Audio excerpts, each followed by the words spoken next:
La tortura es el acto de infligir dolor y daño físico o psicológico por parte de una autoridad pública o de alguien amparado por ella, con el fin de dar castigo, obtener información o de conseguir pruebas para esclarecer un delito. La historia de la tortura en el occidente comienza en la antigua Grecia y alza su periodo de esplendor entre el siglo XII y el XVIII. Por suerte, nosotros nacimos en el siglo XXI y en estos tiempos las torturas no son tan frecuentes.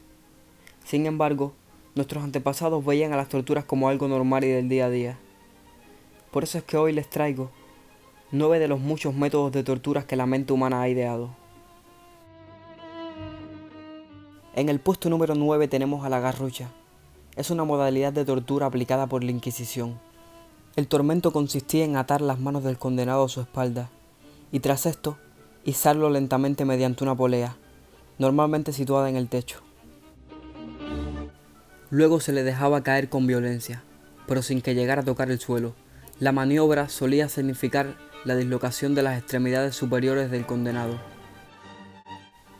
Si el peso del cuerpo no fuera suficiente, se le podía añadir, colgándole de los pies, un peso adicional. En Italia, esta tortura recibía el nombre de trate di fune, o estrapado, y a ella fueron sometidos, por ejemplo, Savonarola y Jaime de Montesa, antes de ser quemado en la hoguera bajo la acusación de ser un hereje y de ser decapitado por un judaizante, respectivamente. En el puesto número 8 tenemos al garrote, o vil garrote, una máquina utilizada para aplicar la pena capital originaria de España. Estuvo vigente en este país legalmente desde 1820 hasta la abolición de la pena de muerte en la Constitución de 1978. También se utilizó en diversos países de Iberoamérica y durante la conquista de América. El garrote de forma evolucionada consistía en un collar de hierro que, por medio de un tornillo con una bola al final, retrocedía produciendo la muerte al reo por la dislocación de la apófisis de la vértebra axis sobre el atlas de la columna cervical, es decir, que se le rompe el cuello a la víctima. Si la lesión producida aplasta el bulbo o rompe la cervical con corte medular, se produce un coma cerebral y la muerte es instantánea. Pero esto depende en gran medida de la fuerza física del verdugo y la resistencia del cuello del condenado. Y la experiencia demostró que raramente sucedía así. La muerte solía sobrevenir por estrangulamiento, resultante de una serie de lesiones laríngeas e iodías. Múltiples casos se daban en los que se alargaba la agonía del condenado. A título de ejemplo, el informe médico de la ejecución del famoso Jarabo en 1958 observa que la muerte no se había producido de forma instantánea, sino con la excesiva lentitud. El fallecimiento se produjo a los 15 minutos, después de una verdadera tortura. Jarabo tenía un cuello poderoso, y su verdugo, Antonio López Sierra, era bastante débil físicamente. Se han producido casos aún peores, en los que el reo ha muerto después de hasta media hora, de espantosa agonía, entre aullidos y contorsiones. En el puesto número 7 tenemos a la tortuga. La tortura de la tortuga no consistía en nada similar al animal, sino que consistía en que el reo se tumbaba en el suelo poniéndole un tablón rectangular encima. El tablón se asemejaba a la hoja de una puerta.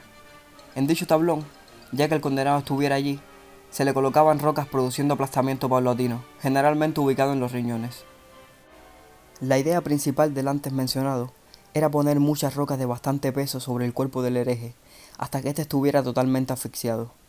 Por supuesto que primero lo hacían sufrir aventándole rocas un poco más pequeñas para lastimarlo, y así hacer de su tortura mucho más dolorosa antes de que falleciera. El tormento se podía prolongar bastante tiempo, o por lo menos lo que el verdugo quisiera, según el peso que añadiera. Se ejercía tanta presión que la sangre solía salir por la punta de los dedos, el rostro y los orificios naturales del cuerpo. Este método de tortura fue muy famoso por su uso en la cacería de brujas de Salem, donde se radicó un granjero brujo.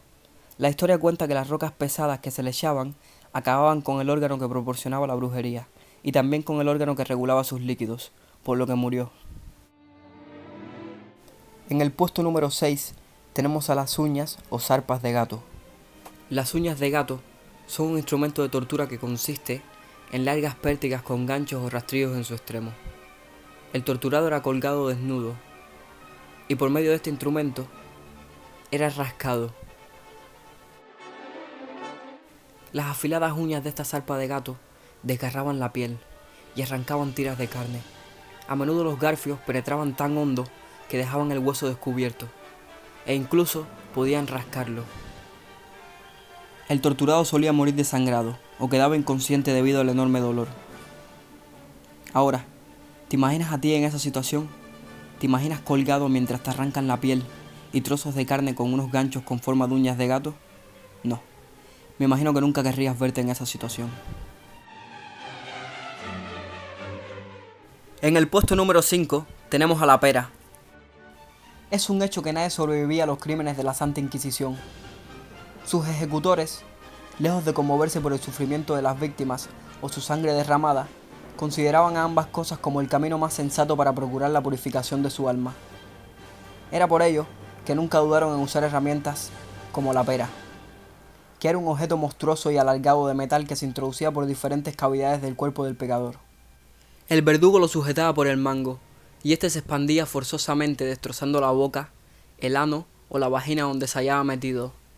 Las puntas metálicas que se encontraban en el extremo de la pera mutilaban por dentro el cuerpo del prisionero, hiriendo de gravedad las partes corporales como su laringe, su cérvix y hasta sus intestinos. Se trataba de un proceso difícil, lento y sumamente agónico. En el puesto número 4 tenemos a la sierra. Las explicaciones salen sobrando cuando se trata de este instrumento, que si bien era uno de los más rudimentarios empleados por la Iglesia, no por ello conllevaba menos dolor que los métodos anteriores. De hecho, es claramente otra de las torturas más violentas e inclementes con la que la institución tendrá que cargar por el resto de su vida. El método de la sierra era sencillo en esencia. Consistía en atar los pies y las manos de la víctima totalmente desnuda para entonces colgarla de cabeza en una enorme viga, con las piernas bien separadas. Este detalle era bien importante para que los verdugos a cargo del castigo pudieran ejecutar su trabajo. Ambos tomaban una enorme sierra de extremo a extremo, colocándola entre las piernas del transgresor, y entonces lentamente serruchaban su cuerpo de arriba a abajo empezando desde la entrepierna. Se hacía de este modo para que el cerebro no perdiera oxígeno demasiado pronto y permaneciera más consciente de su dolor. En el puesto número 3 tenemos a la araña de hierro. Durante el oscurantismo, varias de las mayores vejaciones cometidas en nombre de Dios fueron en contra del género femenino, pues las mujeres eran injustamente consideradas como el origen del pecado, debido a la historia de Eva y la serpiente, contada con mayor detalle en la Biblia.